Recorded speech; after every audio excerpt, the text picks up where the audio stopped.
La mesa estaba vestida de mantel blanco, iluminada con velas parpadeantes, todo dispuesto bajo el dosel bajo de ramas de magnolia que se arqueaban sobre el jardín de mis padres. Era su 40º aniversario, y todo estaba cuidado al detalle, hasta la plata antigua y el trío de jazz tocando suavemente junto a la fuente. Me senté cerca del extremo de la mesa, como siempre, lo suficientemente cerca para rellenar el vino, lo suficientemente lejos para que me olvidaran. Silvia ya había agasajado la mesa con 3 historias, cada una más ruidosa y autocomplaciente que la anterior. Su boutique había salido en una revista local de estilo de vida. Un músico había pasado por allí. Una modelo lució uno de sus mantos de seda personalizados en Instagram. Papá sonrió radiante. Mamá asintió, con la sonrisa diluida por el esfuerzo. Cuando sirvieron el postre, una tarta de melocotón que su asistente había comprado en una pastelería que yo solía pagar, Silvia se inclinó y dijo, ¿qué se siente?, preguntó, levantando su copa lo justo para asegurarse de que todos la vieran. ¿Ser la más inútil aquí? Una pequeña carcajada recorrió la mesa, como champán derramado, silenciosa, pegajosa e imposible de ignorar. La risa de papá fue profunda y despreocupada. Mamá esbozó una de esas sonrisas con la boca cerrada que usa cuando no quiere parecer cómplice, pero tampoco piensa objetar. El esposo de Silvia sonrió con suficiencia, como si ya hubiera oído el chiste. Probablemente sí. No bajé la mirada. No me reí. Simplemente junté las manos en el regazo y las coloqué con cuidado sobre la mesa. Mi voz no se elevó por encima de la música, pero atravesó la noche como una cuerda de violonchelo al romperse. ¿Qué se siente?, pregunté, sin apartar la mirada de Silvia. ¿Saber que la inútil ya no pagará tus cuentas? El silencio fue inmediato. Fork se congeló en el aire. Alguien tosió. La sonrisa de Silvia se quebró, vaciló, desapareció. Me levanté lentamente. Las patas de mi silla rozaron con fuerza contra el patio de piedra. Nadie me detuvo. Nadie habló. Me giré hacia la puerta del jardín, con el aire denso a mis espaldas. No esperé a que me llamaran. Sabía que no lo harían. Pasé junto a la fuente, junto a las luces parpadeantes y la plata pulida, y me adentré en la oscura calle que se extendía más allá. Mis tacones resonaban contra los ladrillos mientras caminaba a casa, cada paso más firme que el anterior. Aún no lo sabían, pero todo ya había cambiado. Tenía 14 años cuando oí el pánico en la voz de mi madre tras la puerta de la cocina. Fue la primera vez que comprendí que el dinero podía zumbar como una advertencia en las paredes de nuestra casa. Papá había perdido a un cliente importante y la hipoteca estaba vencida. Yo había estado trabajando en una librería los fines de semana, acomodando libros de bolsillo y ordenando expositores por $7 la hora. Esa noche, conté cada dólar que había ahorrado, 800 en total, y dejé el sobre en el escritorio de mi padre. No me dio las gracias. Me llamó de confianza. Al mes siguiente, Silvia recibió un descapotable nuevo para su 18º cumpleaños, uno rojo con matrícula personalizada y asientos de cuero blanco, de esos que llaman la atención incluso entre el tráfico turístico de Charleston. Dio un grito de alegría al verlo. Mis padres sonrieron radiantes. Nadie mencionó el sobre que había dejado. A los 17, ya hacía turnos extra en una cafetería del centro, cubriendo a estudiantes que necesitaban los fines de semana libres.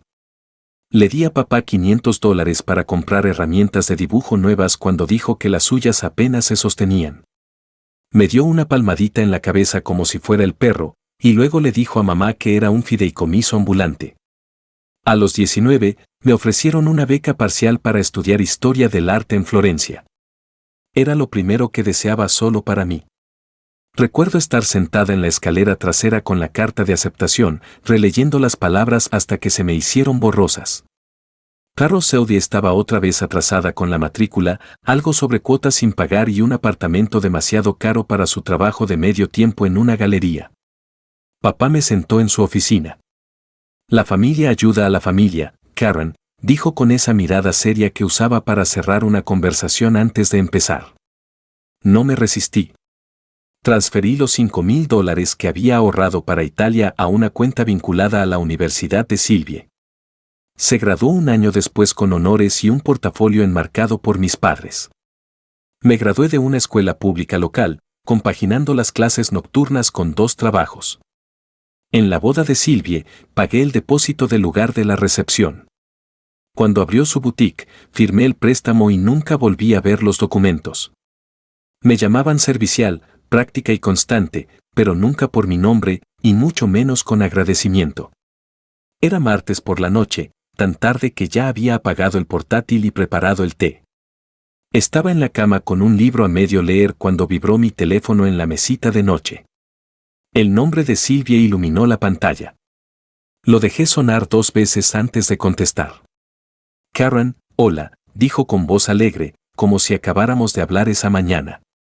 Necesito un favor. No dije nada. Solo esperé. La boutique va genial, de verdad. Pero hay un local al lado al que quiero ampliar. El banco ofrece una línea de crédito, pero quieren un aval. Solo 75,000. No es nada, la verdad. Se te dan bien los números. ¿Puedes ayudarme a conseguirlo? Lo dijo como si estuviera pidiendo que la llevaran al aeropuerto. Me incorporé.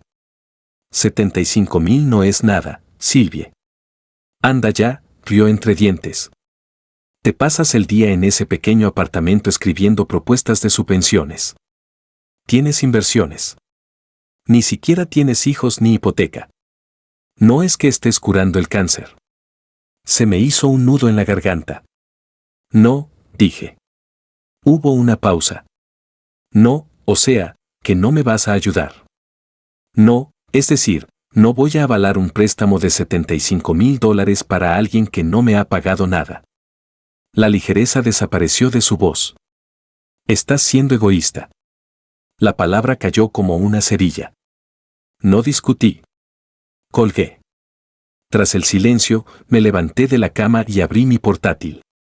Revisé las carpetas hasta llegar a la que había nombrado en voz baja, sin pensar, registros. Estaba cerrada. Introduje la contraseña. Recibos, transferencias bancarias, documentos fiscales, pagos de matrícula, recargas de cuentas profesionales, todo me llevaba hasta mí. Lo había escaneado y guardado todo, año tras año. Al final había un contrato, firmado y notariado, con fecha de marzo de 2015. Me quedé mirando la última línea, participación, 51%, Karen Mallory. Lloró la noche que lo firmó, abrumada y desesperada. El negocio se estaba hundiendo. Había liquidado casi todo lo que tenía para mantenerla a flote. Firmó sin leer. Nunca se lo recordé. Ella no recordaba lo que me dio, pero yo nunca lo olvidé. El silencio tras mi pregunta no se rompió. Se desmoronó. Lo vi resquebrajarse en sus ojos, uno a uno. Sylvie parpadeó rápidamente, con la expresión contorsionada, como si no pudiera decidir si sentirse ofendida o confundida. La mano de mi madre flotaba en el aire, aún sosteniendo su copa de vino. Mi padre se aclaró la garganta, pero el sonido no tuvo peso. Nadie se movió. No volví a sentarme. En cambio, di un paso al frente, con voz tranquila pero clara. ¿Quieres saber cómo me siento?, pregunté. Miré primero a Sylvie. ¿La matrícula que no pudiste pagar en St. Martin's? Esa fui yo. ¿El alquiler de la boutique cuando te rebotaron el alquiler durante el confinamiento? Otra vez yo. ¿Nóminas de tu personal durante 3 trimestres consecutivos? Todo cubierto. Miré a mis padres. La entrada para el techo nuevo, el ortodoncista, el catering para la boda de Sylvie. Firmé todos los cheques. Llené todos los huecos. Sylvie abrió la boca, pero no dijo nada. Me callé porque pensé que eso era lo que hacía la familia, dije. Pensaba que ser útil era lo mismo que ser amado. Pensaba que si trabajaba lo suficiente, si daba lo suficiente, me ganaría un lugar en esta mesa. Mi madre bajó la mirada. Mi padre por fin habló, ya basta, Karen. Negué con la cabeza. Ni de cerca. Busqué en mi bolso y puse una carpeta manila sobre la mesa. No la abrí. No hacía falta.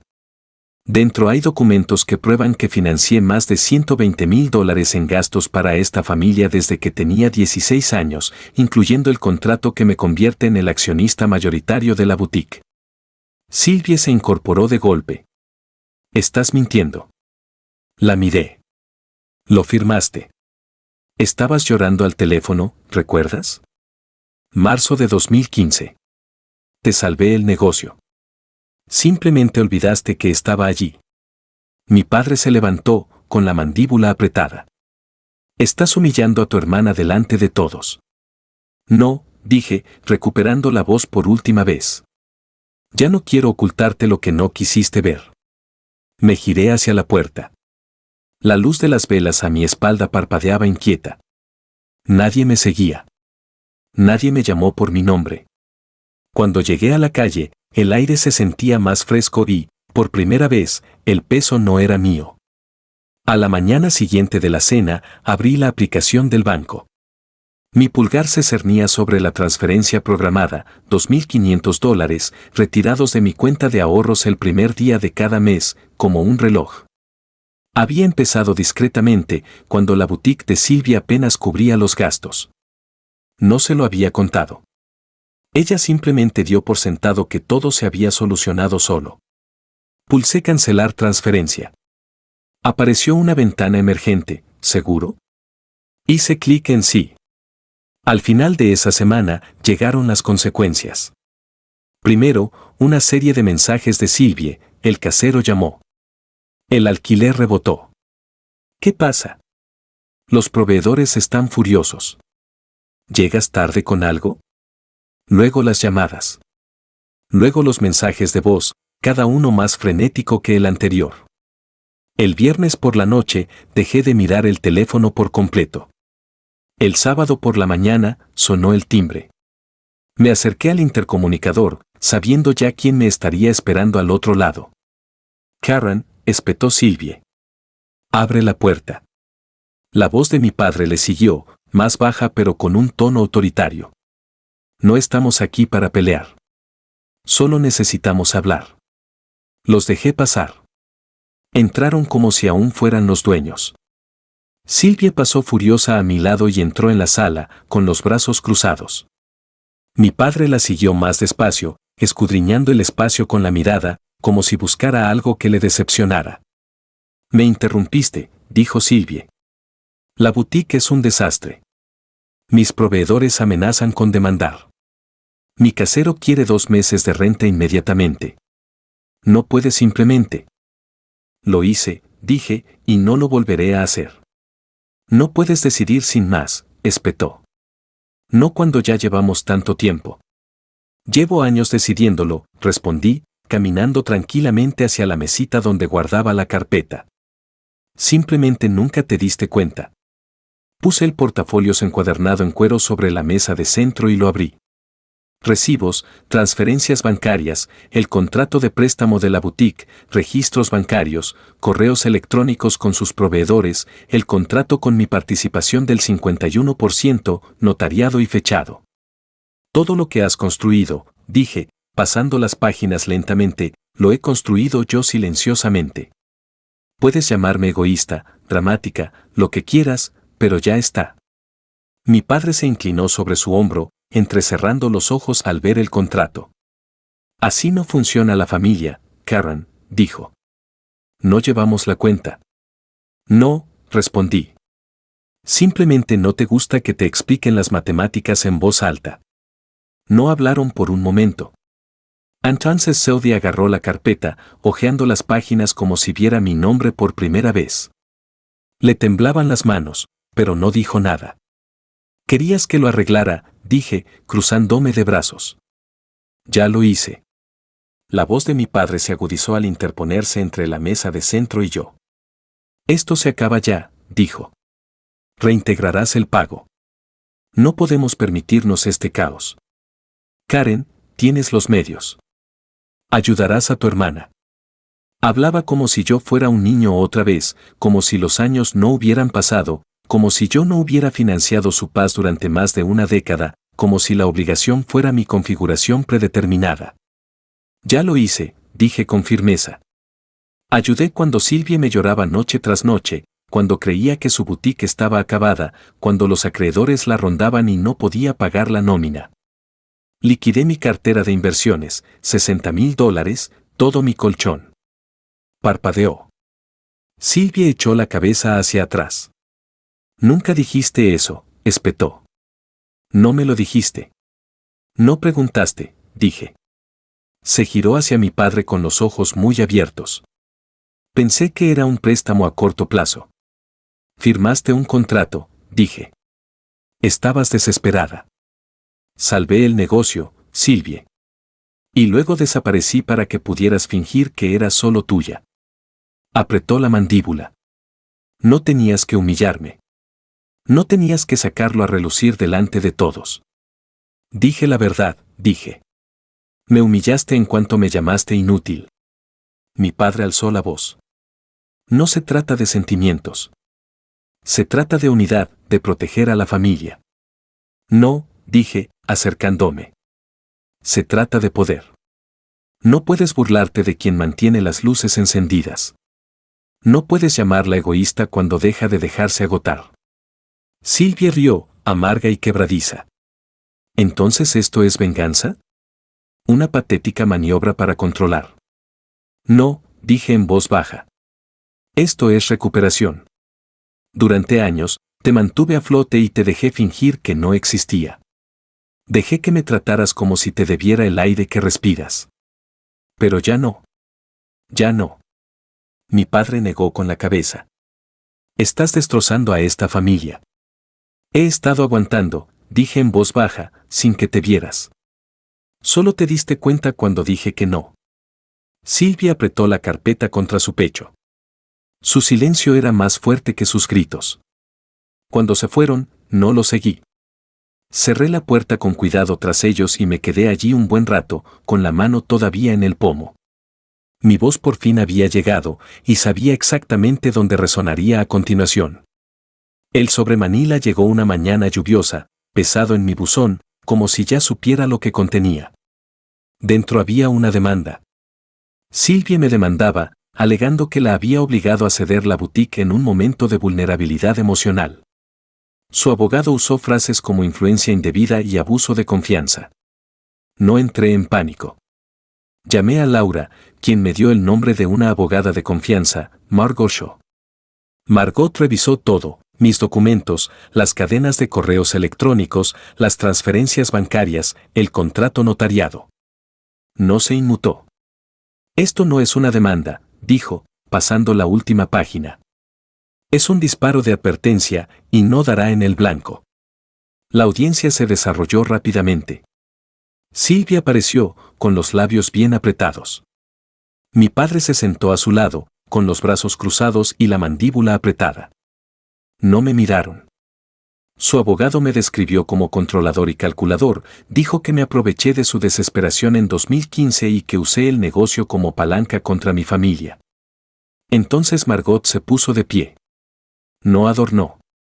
Les mostró lo que había hecho, $60,000 transferidos desde mi cuenta, deuda negociada, casero satisfecho, nómina ahorrada, todo documentado, todo firmado. Esto no fue explotación, dijo. Fue supervivencia. Y mi cliente lo hizo posible. El juez no pareció impresionado por la teatralidad. Se concede la moción de desestimación. Así sin más. Afuera, el aire era cálido. Margot me dijo que era libre. Pero al caminar hacia mi coche, me di cuenta de que algo más silencioso también había terminado, no solo el caso, sino la parte de mí que aún esperaba que les importara. Tras el golpe de mazo del juez, el silencio se apoderó de mí enseguida. Nadie llamó. Nadie escribió. Mi madre ni siquiera envió su habitual tarjeta navideña, imprecisa, con una foto del jardín. Por primera vez en mi vida adulta, mi familia me había olvidado por completo. Pensé que podría doler más. En cambio, fue como entrar en una habitación de la que no me había dado cuenta. La ausencia no me dolió, sino que me clarificó. Dejando atrás el lío legal, volví al caballete que había sacado semanas antes. Compré pinceles mejores. Mezclaba colores sin prisas. Daba igual lo que pintara, paisajes, retratos inacabados, a veces solo capas de rojo sobre verde. No se trataba de crear algo bueno. Se trataba de sentir mis manos hacer algo que no era para nadie más. Una mañana, recibí un correo electrónico de una mujer que conocí años atrás gracias a una subvención de una organización sin fines de lucro. Estaba ayudando a organizar una conferencia regional de liderazgo femenino. El tema era resiliencia, reconstruir sin permiso. Dijo que buscaban a alguien que pudiera hablar sobre cómo establecer límites con gracia, alguien que hubiera dejado atrás algo que una vez la definió. Me querían a mí. Me quedé pensando en la invitación 2 días antes de responder. Luego respondí, sí, lo haré. Y por primera vez en mucho tiempo, dejé que mi voz se alzara por encima del silencio. Mi cumpleaños llegó un martes, tranquilo y sin ceremonias. Me tomé el día libre, caminé por las calles adoquinadas cerca del paseo marítimo y me compré un trozo de pastel de limón en una pastelería que no hizo preguntas. Nadie llamó, al menos, nadie de la familia. Esa tarde, mientras el sol se ponía tras el musgo español, mi teléfono vibró. Era un mensaje de mi madre, pensando en ti. Extraño a mi niña. 7 palabras. Me quedé mirando la pantalla un buen rato, con el mensaje flotando como una mano a medio extender. No era una disculpa. No era un reconocimiento. Era nostalgia, tal vez, o arrepentimiento, o el eco de algo que alguna vez quiso decir. Hace años, ese mensaje me habría destrozado. Lo habría interpretado como una señal para ablandarme, para reabrir las puertas que acababa de empezar a cerrar. Pero ahora no. Guardé el teléfono en el bolsillo sin responder. El viento del puerto era cálido y limpio. Pasé por la librería donde trabajé de adolescente, aquella que olía a papel viejo y pulimento de limón. Las luces del interior brillaban suavemente a través de las ventanas, y por un instante me vi guardando libros de bolsillo en la esquina del fondo, silenciosa, invisible, esperanzada. Pero ella ya no era yo. Seguí caminando, pasando las tiendas, la escuela con su mural a medio terminar, el amplio porche de una casa a la que antes imaginaba pertenecer. El silencio que me siguió no fue vacío esta vez. Fue merecido. La sala estaba llena de mujeres, algunas con blazer, otras con un tiempo prestado. Un suave murmullo se asentó al ponerme detrás del podio. Las luces no eran fuertes, pero aún sentía el peso de ser vista. No traje notas. Simplemente dije la verdad. Durante la mayor parte de mi vida, creí que el valor provenía de lo que podías cargar por los demás, sus deudas, sus sueños, sus decepciones. Me convertí en la ayudante, la planificadora, la que aparecía cuando todos los demás miraban hacia otro lado. Dejé que el silencio se apoderara de mí. Pero lo más grande que he dado, dije lentamente, fue finalmente darme permiso para decir que no. Les conté sobre el préstamo, los años de donaciones silenciosas, la noche en la mesa donde dije lo único que nadie esperaba de mí, la verdad. No di nombres. No se trataba de venganza. Ni siquiera de justicia. Se trataba de peso y de lo bien que me sentí al dejarlo. Cuando terminé, la sala quedó en silencio. Entonces se oyeron aplausos, no fuertes, pero sinceros. Una mujer en la primera fila asintió con lágrimas en los ojos. Otra se levantó lentamente, como si estuviera desvelando una verdad en su interior. Después vinieron a mí con historias, no sobre boutiques ni dinero, sino sobre límites y puntos de ruptura, sobre madres, maridos, hermanas, hijos, sobre el despertar. Esa noche, caminé a casa bajo un cielo estrellado, con la etiqueta de identificación aún enganchada a la blusa y la pintura en los dedos del lienzo en el que había trabajado esa mañana. Se acabó salvar a nadie de sí mismo. Se acabó dar hasta desaparecer. No me hice famoso. No me hice rico. Pero me hice libre.